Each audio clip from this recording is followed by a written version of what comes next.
Violent Israeli settlers make their way to the village of Asawiya in the Israeli-occupied West Bank, scenes that Anan Ahmed knows all too well.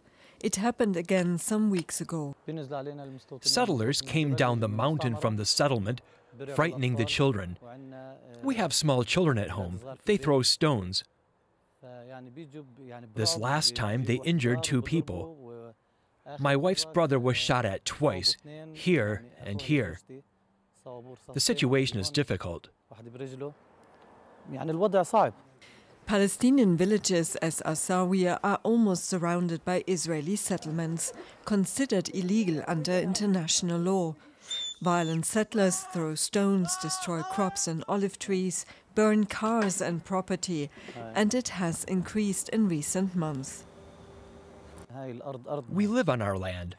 This is my father's and grandfather's house. There's no safety.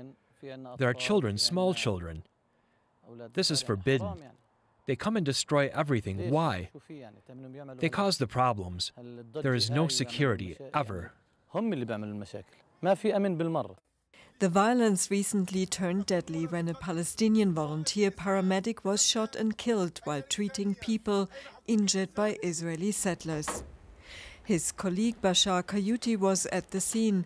He tells us several shots hit their ambulance. Mohammed Musa was driving it when he was hit and killed. We live through a difficult nightmare, facing tremendous suffering, but we are steadfast. We have seen many martyrs, many injuries, but what we faced with the targeting of our colleagues was the most difficult in our years as medics. The question of whether a settler or a soldier fired the fatal shot remains unclear.